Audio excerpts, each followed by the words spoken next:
Bonjour, bonjour à vous tous. Alors, devant beaucoup de questionnements cette semaine de personnes qui sont venues me voir, et également la semaine dernière, j'ai eu beaucoup de questionnements concernant les pendules, les choix de pendules. Donc, aujourd'hui, je vais vous en présenter quelques-uns, je vais vous expliquer un petit peu comment ça fonctionne, sachant bien sûr qu'il en existe des tas de différents. Donc, c'est pour cette raison que je vais être assez relative. Je vous présente le mien. Le mien qui est un pendule sphère en lapis-lazuli avec une pointe métal, un lien métal, voilà. Ce pendule-ci sert pour tout ce qui est questionnement divers, utilisation générale. Il est également bon en cartographie avec sa petite pointe ici. La cartographie, c'est recherche sur carte. Ça peut être un point d'eau, ça peut être une maison, ça peut être plein de choses en fait. La cartographie, c'est assez vaste en base, hein, mais voilà. C'est un émetteur-récepteur qui est plutôt intéressant. C'est pas un des meilleurs pendules pardon, en émetteur. Mais toutefois, il fait bien sa partie de travail et pour les personnes qui commencent et qui débutent, c'est tip top. J'ai pris volontairement moi un lapis lazuli, la pierre bleue que j'ai déjà décrit d'ailleurs dans les posts précédents sur la page, parce que c'est la pierre de la clairvoyance. C'est celle qui vraiment extériorise et on va dire connecte ou reconnecte le chakra du troisième œil ici. Franchement, très très bonne pierre. Il en existe des tas d'autres, hein. Bon, moi après c'est celle qui me va le plus. Voilà. Ensuite, vous avez pour les personnes qui débutent également, le pendule donc, en facette, comme ceci, avec un petit point de pointe. Ce pendule-là est en labradorite, hein, c'est un verre un peu terni, mélangé, hein, c'est un peu marbré. La labradorite est une pierre de protection. Celle-ci est très bien. Moi, je sais que j'ai commencé avec de la labradorite sur moi, en collier, dans les poches. Une très très bonne pierre de protection, très douce. Vraiment très très bien. Donc pour commencer, super. C'est un pendule uniquement émetteur. Il n'est pas récepteur.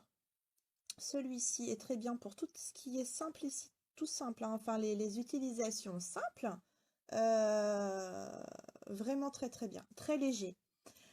Alors, attention toutefois pour le mental, hein. Quand on débute, souvent, on a du mal à mettre le mental de côté avec les pendules. Donc, voilà, c'est juste ça à travailler, mais un accès très très simple pour ce type de pendule.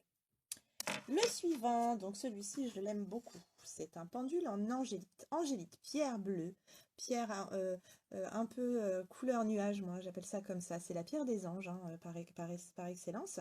Le lien toujours en métal. Par contre, la pierre, elle est toute petite. Le pendule est tout petit. Moi, une mini rikiki, quoi. Très très bien. J'adore, c'est un petit coup de cœur parce que ben enfin on peut le mettre partout. On peut même le monter en collier celui-ci puisqu'il est petit et très très bien, très très douce. La pierre, on la sent vraiment dans la douceur, super agréable. Enfin franchement, euh, un petit coup de cœur. L'angélite en plus c'est une pierre vraiment hein, qui convient vraiment aux personnes qui débutent, qui n'ont pas forcément la confiance en eux et qui ont besoin de se retrouver, qui ont besoin de se mettre en phase avec le pendule, qu'on a du mal à s'accorder. C'est vraiment une très très très bonne pierre et un bon pendule par cette même occasion. Vous avez également le pendule crayon. C'est comme ça qu'il s'appelle, hein. Donc vous avez les cristaux de pierre à l'intérieur. Donc là j'ai pris au pif sans savoir c'est encore du lapis lazuli. Donc vous avez cette pointe de crayon ici, donc qui également fait référence à tout ce qui est cartographie. Pendule de recherche également, donc ça peut être en extérieur, en intérieur. Et il y a ce lien enlacé pour toutes les personnes qui sont sensibles au métal. Donc vraiment très très intéressant. Il est assez lourd, sans trop l'être, donc il fait plus de 20 grammes. Mais franchement, très très bonne utilisation, très facile. Convient aux débutants comme aux plus initiés. Vraiment très très bien. On ressent vraiment l'énergie de la pierre, hein, enfin, pour ma part, je le trouve vraiment assez contextuel. Il est vraiment très très bien. Maintenant, le travail au lacet est assez différent. Ça, le lacet, c'est vraiment fait pour les personnes qui ont des difficultés avec tout ce qui est électromagnétique, tout ce qui est métal. Il remet les choses en place, en fait, ça purifie un peu toutes les ondes et il n'y a pas ça, en fait. Ça, c'est vraiment très très bien. Hop là! Émetteur-récepteur également, j'ai oublié de vous préciser. Donc très très bien. Il peut également constituer une aide vraiment très importante au niveau des soins. Je vais terminer par le dernier de cette série-là. Donc là, on est dans les pendules de soins. Celui-ci, les 7 disques de chakra. Hein, avec pareil, ce lien en métal. Sachez que sur tous les pendules, si vous n'êtes pas dans ces liens métal, on peut toujours mettre des liens lacets. Hein, c'est tout à fait possible. Vous avez cette petite pointe également qui sert pour tout ce qui est cartographie également. Et donc, comme je l'indiquais tout à l'heure, pendule émetteur-récepteur, donc très très fort pour tout ce qui est soins à distance, magnétisme, il est au top celui-ci. Tout ce qui est pendule chakra, c'est génial pour tout ce qui est soins. Donc, peut convenir à des débutants, mais des débutants qui ont déjà un minimum d'initiation. Hein, parce qu'il est un peu plus lourd et les pendules de soins comme ça, même si on ne les utilise pas forcément dans le soin, les pendules chakra, ils sont un peu plus difficiles à manier que les pendules fastées ou les pendules à sphère. Hein, c'est une autre particularité. Voilà. Hop, nous allons passer aux pendules égyptiens. Les pendules égyptiens ont cette forme, enfin différentes formes, mais les sphères à disque comme ceci. Elles sont dévissables. Vous voyez, on peut les dévisser. Là, c'est un lien qui n'est pas en métal. C'est un lien qui est en tissu, un lien lacet, pareil. Les pendules, donc, égyptiens, sont essentiellement utilisés pour les soins, pas pour les questionnements. Hein, c'est vraiment un travail voilà, dans les recherches de pathologie, dans les aides, tout ce qui peut être psychologique, psychique, soins aussi au niveau des maladies, magnétisme aussi beaucoup, à distance, soins de chakra, etc. Souvent, les pendules égyptiens ont des rotations, des oscillations qui sont différentes des autres pendules. On les appelle les pendules droits parce qu'ils ont souvent tendance à faire des traits. Hein. Encore une fois, c'est péjoratif puisqu'il y a des personnes qui ont une approche différente et les rotations peuvent parfois être aussi à l'identique que les autres pendules. Mais souvent, très souvent, ils ont des oscillations différentes. Voilà. Les pendules égyptiens sont plus difficiles à travailler et il convient à un utilisateur quand même plus avancé dans leur utilisation du quotidien.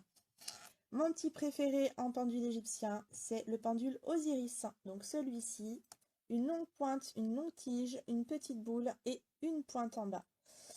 Le pendule Osiris, moi je trouve qu'il est super. Il a cette particularité d'avoir un petit peu de poids, toujours avec ce lien, toujours en métal. Mais je sais pas, sa manipulation, moi je la trouve beaucoup plus fluide, beaucoup plus intéressante. Et celui-ci peut vraiment être à tout contexte. Je le trouve pas unique dans les soins. Il a cette particularité-là, pour moi, l'Osiris de vraiment toucher à tout.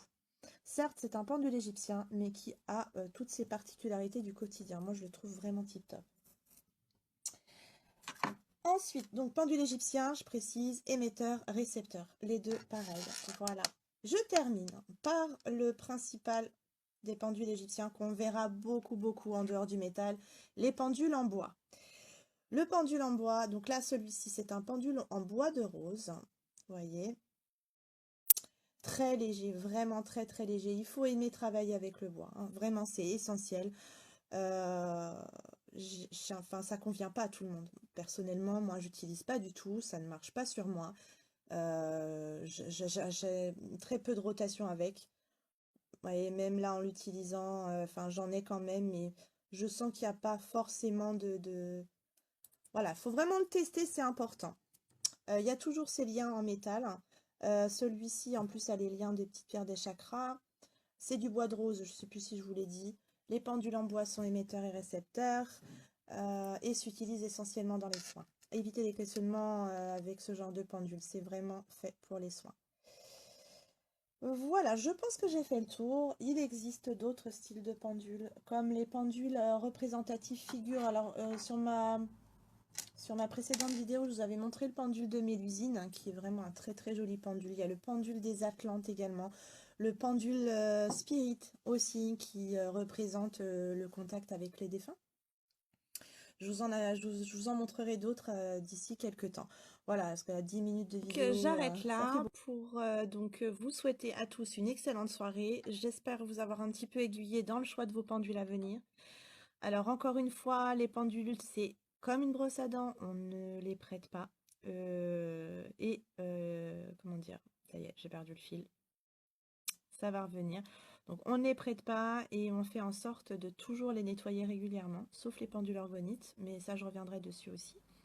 Donc voilà, n'hésitez pas à me poser des questions si vous avez besoin par rapport à ce que j'ai dit aujourd'hui. Vous verrez dans les posts précédents donc l'utilisation basique des pendules, également pour tout ce qui est purification et nettoyage. Les ateliers, donc j'ai eu énormément de questions. Je suis actuellement en train de les mettre en place. Je suis en train de mettre les personnes par niveau. Donc là, j'ai presque terminé. Vous allez bientôt recevoir un mail avec une proposition de date. Ça sera un dimanche matin de 10h à midi. Voilà, donc je pense que j'ai fait le tour. Donc je vous souhaite à tous une excellente fin de soirée et je vous dis à très bientôt. Bisous!